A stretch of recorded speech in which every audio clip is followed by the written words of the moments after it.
साल की उम्र में रामू की जिंदगी में आई रानी। कोचिंग में मिली। रानी अमीर घर की, पढ़ने आई। उसकी मुस्कान ने रामू का दिल जीत लिया।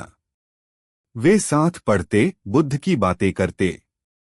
रानी कहती, रामू तू कुछ बड़ा करेगा, मैं तेरे साथ हूं। रामू ने सपना देखा, शादी, घर, खुशी।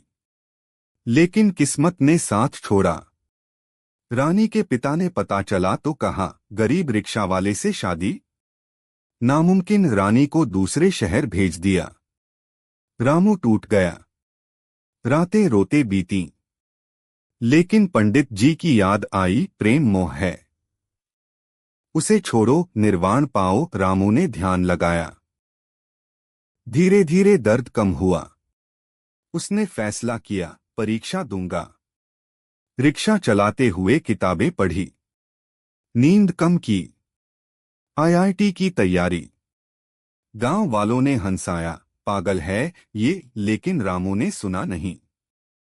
परीक्षा दी, रैंक आई 5000वीं। एडमिशन मिला छोटे कॉलेज में।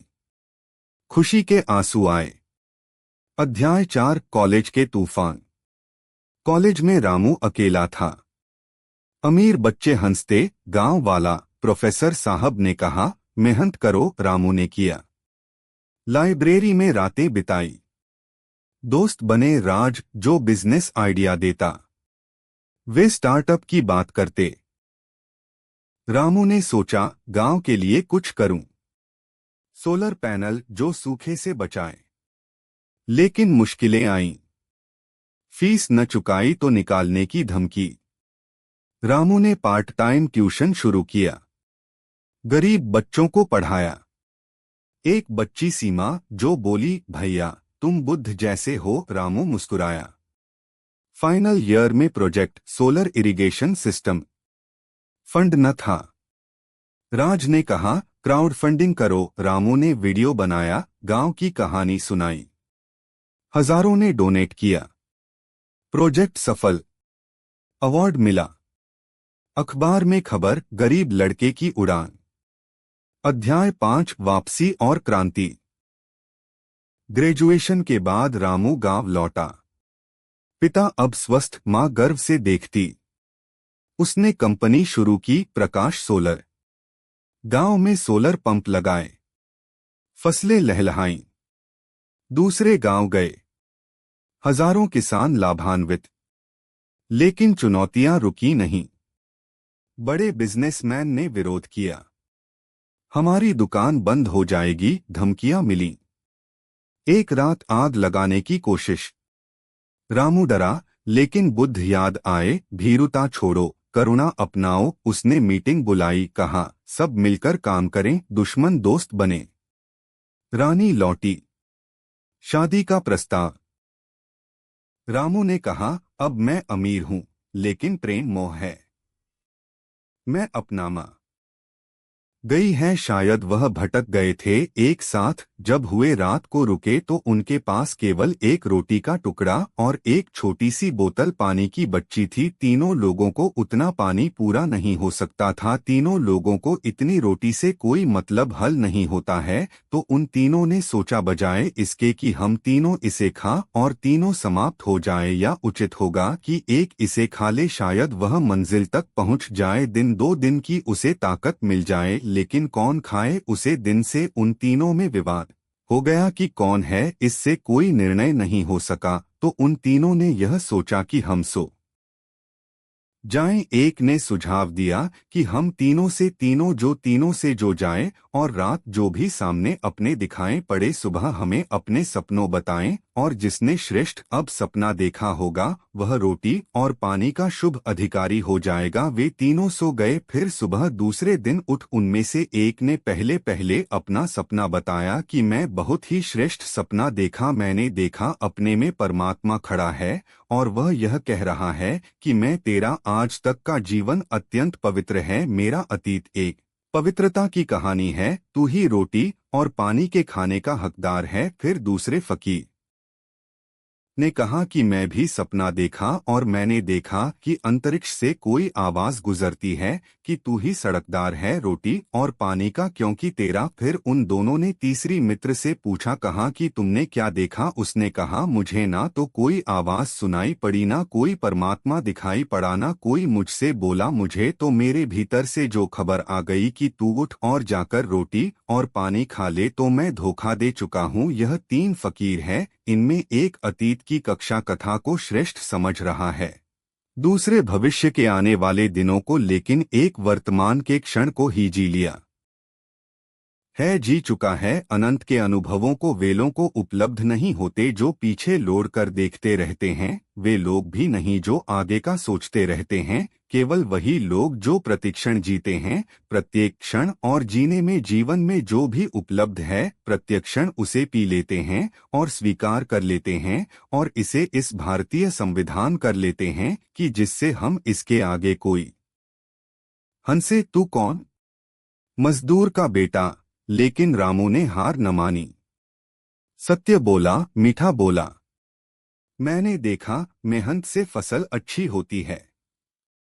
पढ़ाई भी वैसी ही। धीरे धीरे 10 परिवार जुड़े, उन्होंने चंदा दिया, छोटा सा स्कूल बना। रामू शिक्षक बना। सुबह मजूरी, शाम पढ़ाई, समय कर्म, सही कर्म। रामू ने कभी धोखा न दिया। एक व्यापारी आया फसल खरीदने, बोला तुम्हारी फसल घटिया, आधा दाम दूंगा। रामू ने कहा नहीं भैया, यह अच्छी है, पूरा दाम लो। व्यापारी ने परखा, अच्छी निकली। उसने पूरा दाम दिया और दोस्ती की। अब रामू की फसल शहर तक जाती, लेकिन मुसीबत आई। गांव में चोर आए, रामू का घर लूटा। पिता बीमार, दवा के पैसे गए। रामू क्रोधित हुआ, मार डालूं इन्हें, लेकिन बाबा ने रोका। समय कर्म, हिंसा नहीं। क्षमा करो। रामू ने ध्यान किया, क्रोध गया। उसने चोरों को पकड़ा, लेकिन पुलिस को सौंपा, बदला न लिया। चोर सुधरे, रामू के खेत में काम करने लगे। अब रामू के पास पैसा था, उसने पिता का इलाज कराया, घर बना। लेकिन लालच आया, और कमाऊं। बाबा ने चेताया, समयक आजीविका, सही कमाई। भाग 3, समयक प्रयास और समयक स्मृति। शब्द 2100। रामू अब 22 का था। उसने बड़ा खेत खरीदा, लेकिन मन अशांत, रातें नींद न आती। बाबा ने कहा समयक प्रयास, बुरे विचारों को रोक, अच्छे को बढ़ाओ। रामू ने अभ्यास किया, हर सुबह ध्यान।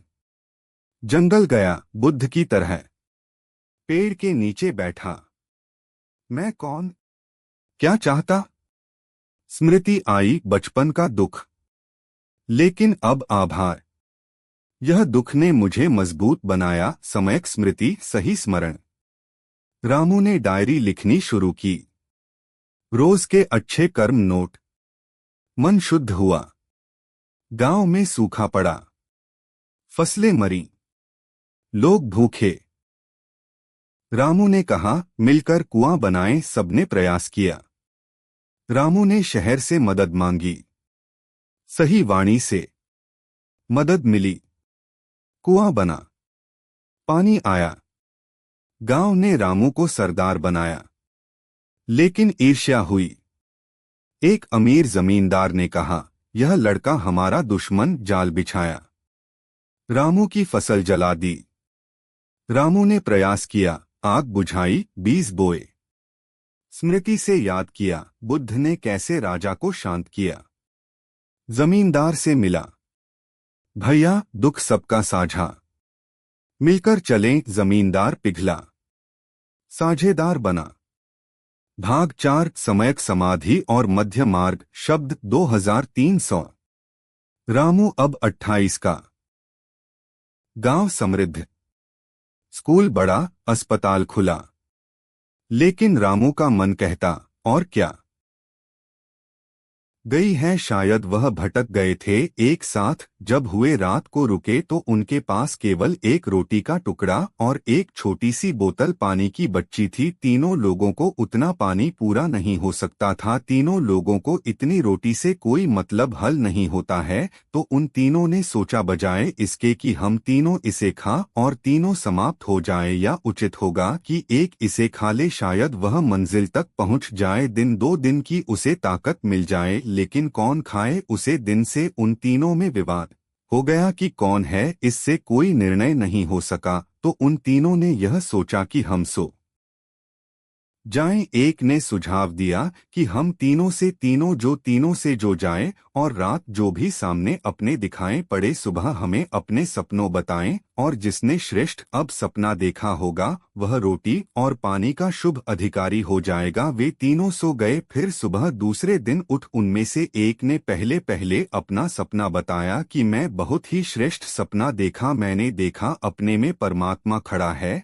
और वह यह कह रहा है कि मैं तेरा आज तक का जीवन अत्यंत पवित्र है। मेरा अतीत एक पवित्रता की कहानी है। तू ही रोटी और पानी के खाने का हकदार है। फिर दूसरे फकीर ने कहा कि मैं भी सपना देखा और मैंने देखा कि अंतरिक्ष से कोई आवाज गुजरती है कि तू ही सड़कदार है रोटी और पानी का, क्योंकि तेरा। फिर उन दोनों ने तीसरी मित्र से पूछा, कहा कि तुमने क्या देखा? उसने कहा, मुझे ना तो कोई आवाज सुनाई पड़ी, ना कोई परमात्मा दिखाई पड़ा, ना कोई मुझसे बोला। मुझे तो मेरे भीतर से जो खबर आ गई कि तू उठ और जाकर रोटी और पानी खा ले, तो मैं धोखा दे चुका हूँ। यह 3 फकीर है। इनमें एक अतीत की कक्षा कथा को श्रेष्ठ समझ रहा है, दूसरे भविष्य के आने वाले दिनों को, लेकिन एक वर्तमान के क्षण को ही जी लिया है, जी चुका है। अनंत के अनुभवों को वेलों को उपलब्ध नहीं होते जो पीछे लोड़ कर देखते रहते हैं। वे लोग भी नहीं जो आगे का सोचते रहते हैं।